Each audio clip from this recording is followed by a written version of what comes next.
Imagine you've just come back home after living in London, where nobody cares if you've been married 5 years and haven't had kids.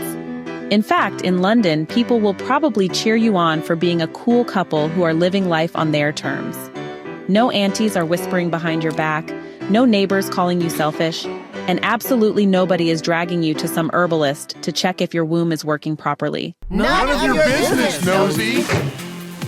But now, you're back in Nigeria, and suddenly, your entire existence is under a microscope. Every family member, friend, and random stranger has become an expert on your marriage, and their favorite topic is, when are you having children? That's exactly the storm Idera and Jaiye find themselves in after moving back to Nigeria from London. And let me tell you, this storm is loud, nosy, and relentless.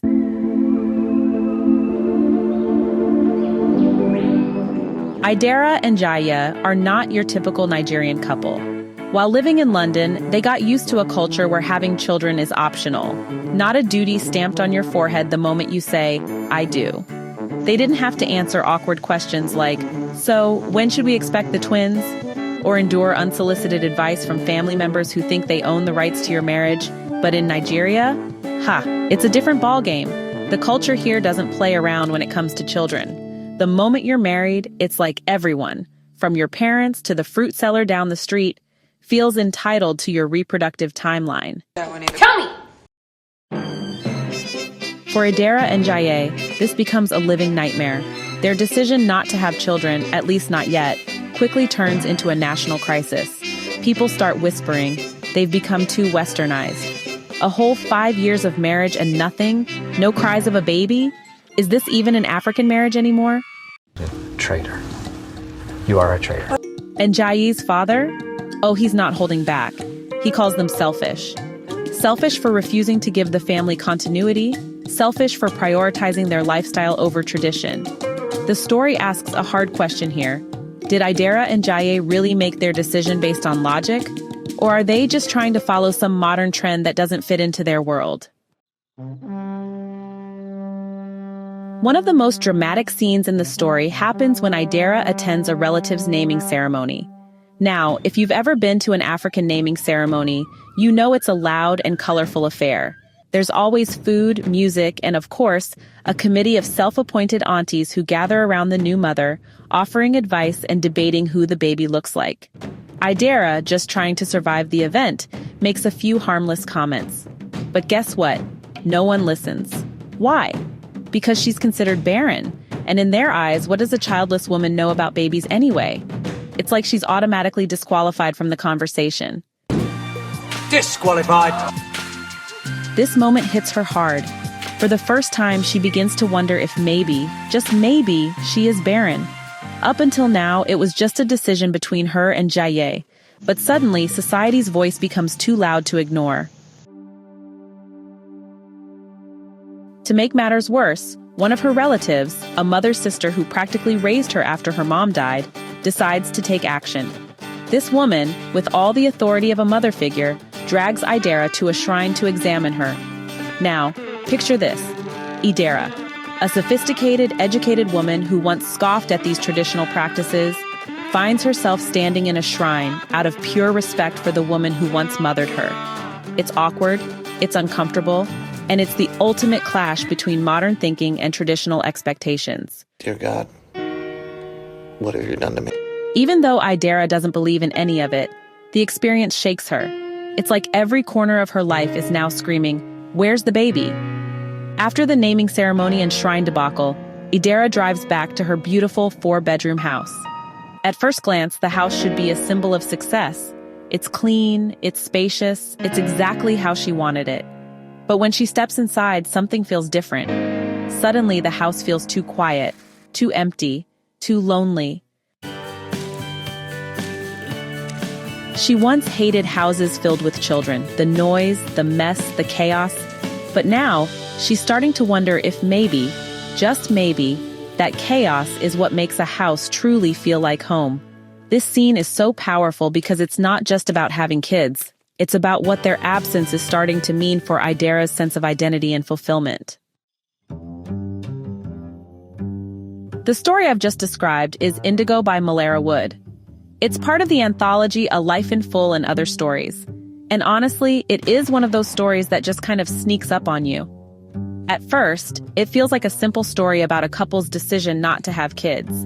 But the deeper you read, the more layers it reveals about culture, identity, family, and, the really complicated expectations that come with being African.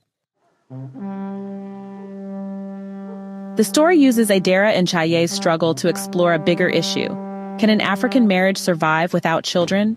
And who gets to decide what a marriage should look like, the couple or the entire extended family?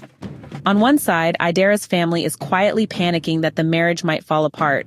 On the other side, Jaiye's family isn't even subtle about it. They're hinting at it directly. The unspoken message is clear. A marriage without children is incomplete. This is where the cultural conflict really hits home. Living in London allowed Idera and Jaiye to live on their own terms. But in Nigeria, marriage isn't just between two people. It's between two families, two lineages, and sometimes even two communities. And then there's the question of Westernization.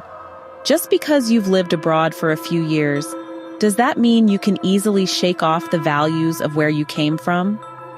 This story suggests that no matter how modern you think you are, your roots will always come calling. I loved how real this story felt. It's not overly dramatic or exaggerated, it's just honest. If you're African, you know this story. You've probably seen it play out among your relatives, your friends, or maybe even yourself.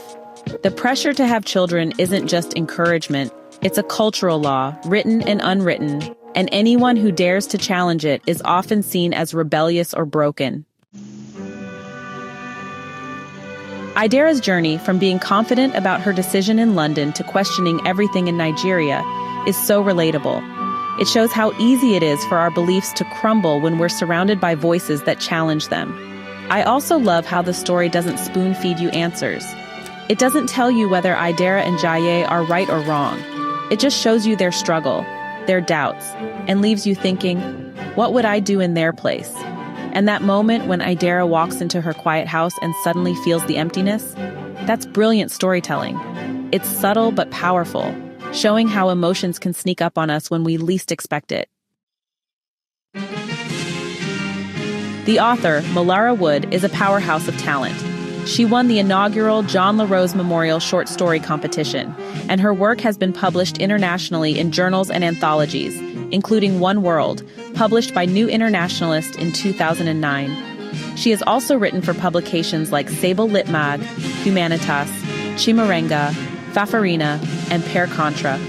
If that wasn't impressive enough, she's a former columnist for the Nigerian Guardian and has contributed to the BBC. Today, she lives in Lagos, where she works as the arts and culture editor of a national newspaper.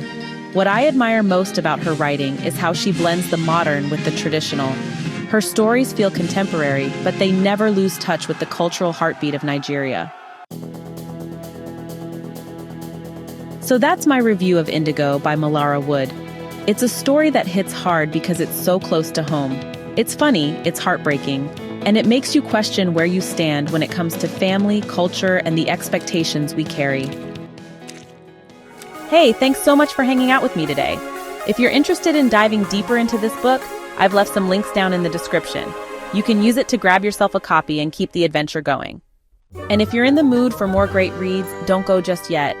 Click on one of the videos popping up right now that I think you'll love. And don't forget to give this review a like, leave a comment, or even subscribe if you'd like to see more. Every bit of support helps us grow this little community of book lovers. See you in the next one.